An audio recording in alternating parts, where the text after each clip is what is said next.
My dear followers, welcome to my YouTube channel. I'm back with a new lesson. Today's lesson is right forms of verbs. The topic is subject-verb agreement. I have already discussed about at least 8 rules on the basis of subject-verb agreement. Today, I'm going to start rule number 9. Look at this rule number 9.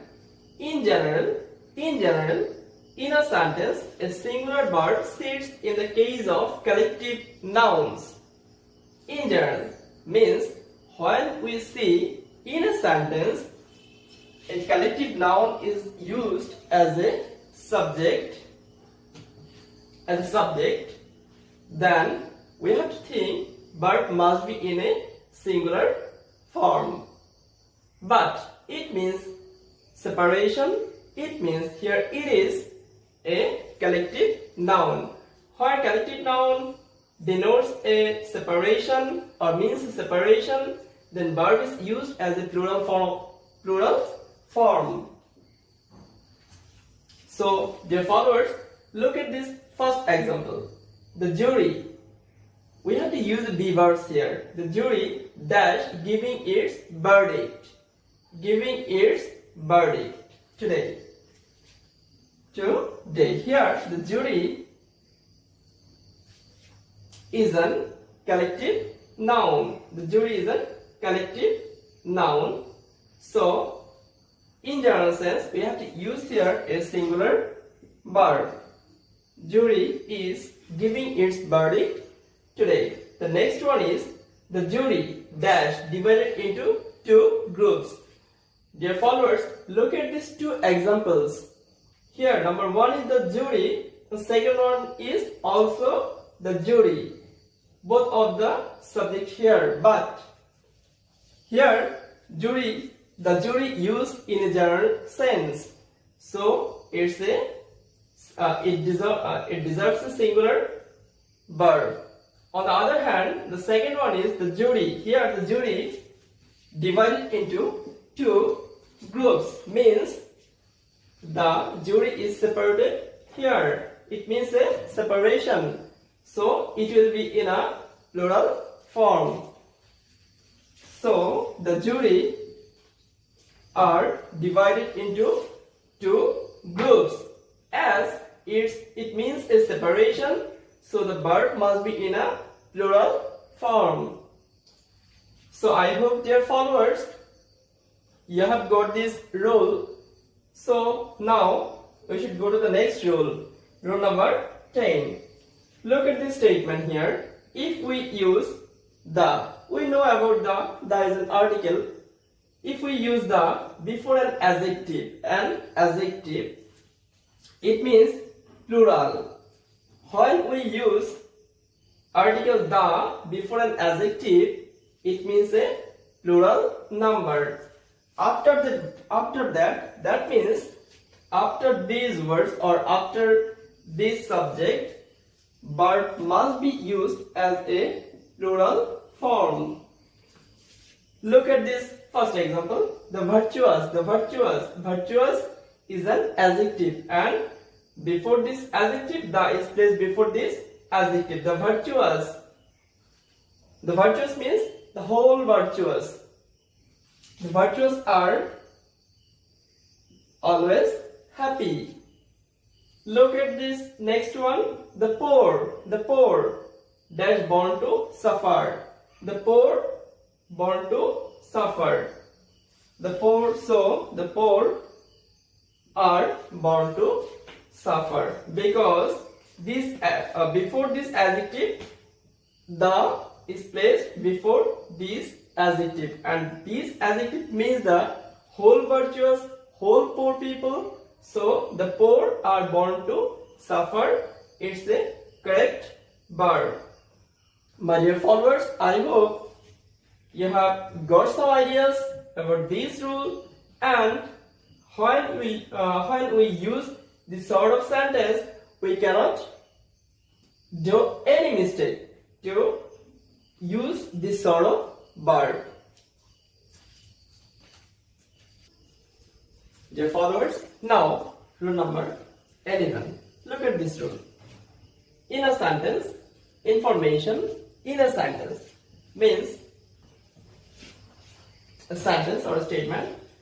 When we see information, news, scenery, machinery, advice, furniture, wages, poetry, issue, alphabet, politics, physics, economics, mathematics, civics, ethics, statistics,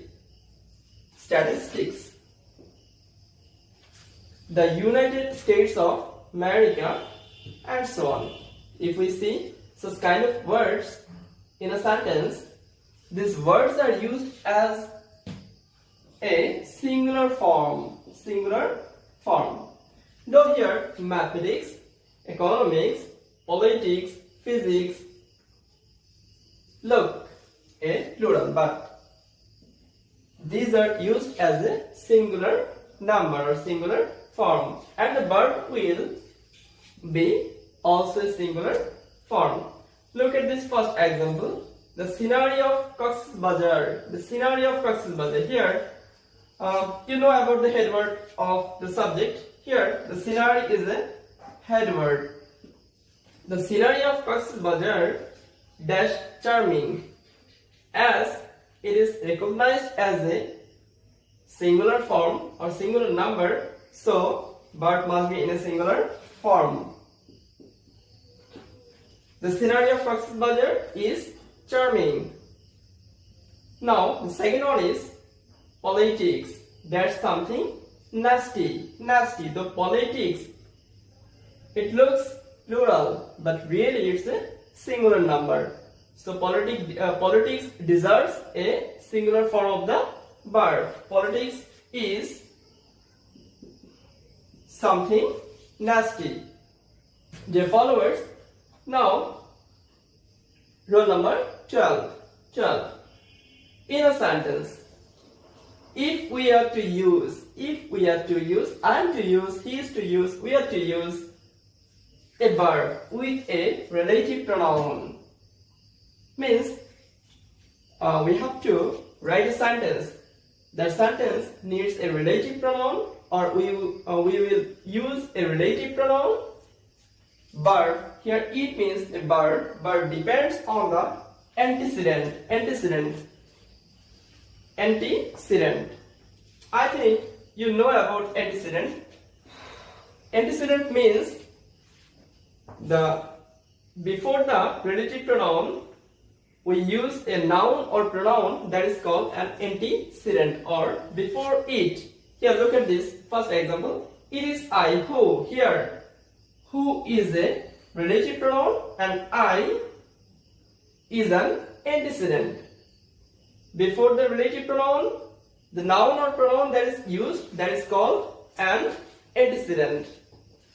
So this kind of sentence, we have to remember that this sentence, after the relative pronoun, the verb depends on the antecedent.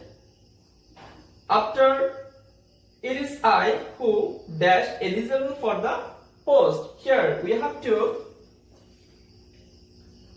notice the antecedent. Who is a relative pronoun. The antecedent is I. I always deserves am as a B word. So it is I who am eligible for the post. Who am eligible for the post. The next one is it was you who dash to blame. Here antecedent is you. So we have to use a verb by this subject, you, who, to blame. As it was a past form of the sentence or past sentence, we have to use a past form. It was you who were to blame, because you deserves were. Third one is he is one of those. He is one of those who dash not smoke. one of those. Here the antecedent is plural, so we need a plural verb. So do is a correct form here. He is one of those who do not smoke. Dear followers, I think by these two rules, 11 and 12, you have got the most important informations about subject-verb agreement. Now the next one. Now the rule number 13. Yes. Look at this.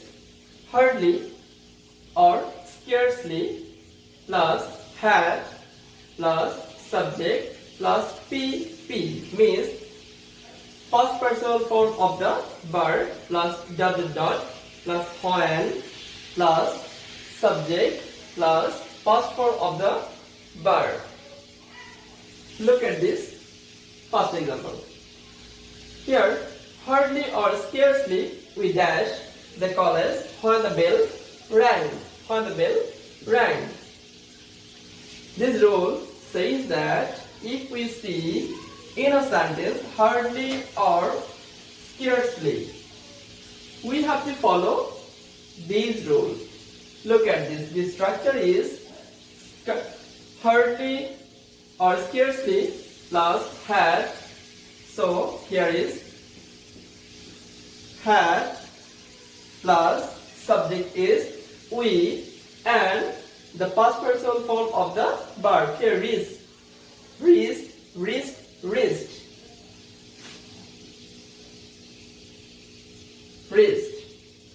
The call is dot dot dot plus when the bell rang. Subject and the past participle form of the verb is rang. So, dear followers, if you look at this rule, you have got a clear conception about this. The next one is hardly. I finished the work when the bell rang. So, hardly had I finished. Had I finished the work when the bell rang. These two sentences follow this rule or this structure. Now the next one is number 14. Rule number 14. Look at this. After the word all. We know about all is a plural number, right? But after the word all, subject takes plural number. Very simple. As it is a plural number, but it needs a plural verb. But in the case of proverb, all takes a singular verb. Look at this example. Here, the first one is all dash well that ends well. Look at this example. The first one is all dash well that ends well. This is a proverb. This sentence is a proverb, and this famous quotation comes from William Shakespeare. So, as it is a proverb, it deserves a singular verb. So, all is well that ends well. And the next one is they all dash students. It's a general sentence, very simple sentence. They all dash students. Here, all is a plural number. This sentence deserves a plural verb. They all are students. Third one is, look at this third one. All the glitters dash not gold. This statement also a proverb, and this also comes from William Shakespeare's famous drama Merchant of Venice. All the glitters isn't gold or is not gold. So dear followers, I hope you are well known about these two rules. And the next one is, dear followers, now rule number 15. Look at this rule. Here is uncountable noun and abstract noun. I think you know about uncountable and abstract noun. Take a singular verb. These two sorts of noun take a singular verb. Uncountable noun, that is not countable, and abstract noun. Abstract means not touchable. It's like feelings, love, sufferings, etc. Uncountable noun and abstract noun take a singular verb. So look at this example. The first one is football. Football. This is my favorite game. Football is an uncountable noun. Football is my favorite game. The next one is love. Love dash divine love. You cannot touch this. It is an abstract noun. Love. Love is divine. And the next one also, knowledge. We can feel, we can realize, but we cannot see, or we cannot touch. Knowledge. Knowledge is also an abstract noun. Knowledge is power. So, followers, I hope you clear this rule. And the next one is rule number 16.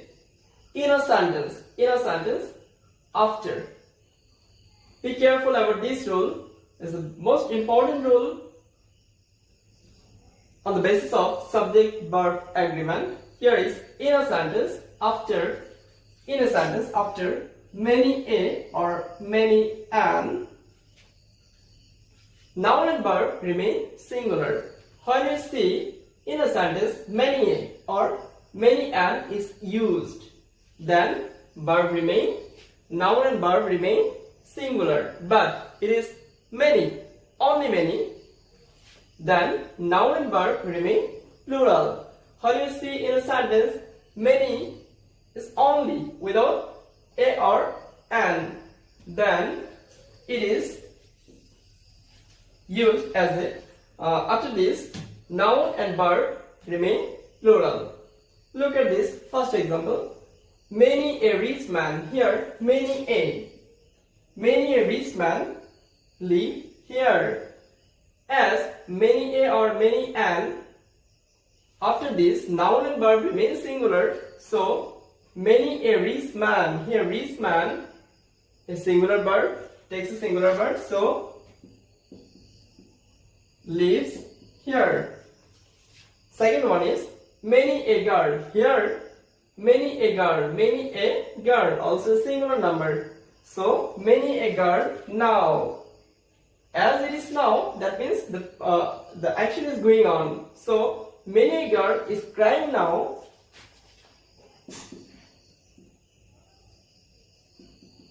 Crying now. The next one is, third one is many poor man. Many poor man. Here only many. There is no many a or many and. Many poor man. So when we see only many, we have to use the noun and verb as a plural number. So many poor man. Many poor man. Here is a lot of poor man or many poor men live in this town. Here live is the correct verb. So dear followers, we should go to the next rule, rule number 17. Look at this rule and you have to go through this rule very carefully, because here is die, occur, belong. I repeat, die, occur, belong, issue, continue, appear, disappear, wonder, despair, consist. Again I repeat, very important rule: die, occur, belong, issue, continue, appear, disappear, wonder, despair, consist, etc. These words are used as a intransitive verb. These words or these verbs used as a intransitive verb. These are not used as a passive voice. So, this verb or this sort of verb isn't used as a passive voice. Look at this first example. His father. If you think your date of birth or day when you were born, his father. I was born in a year, you can say, but his father died last year. In the case of die, you cannot use a passive form. So you have to write his father died last year. Died last year. The next one is the book belong to me. You cannot say the book is belonging to me. Or belonging is belonging and belonging belong. Or it cannot be used as a passive form. It is belonged, are belonged, and belonged, has belonged. It is used as a active form. It is an intransitive verb. The book belongs to me. Here the book belongs to me is the correct form of verb. So, my dear followers, I hope from this class on subject-verb agreement, you have got a lot of informations about subject-verb agreement.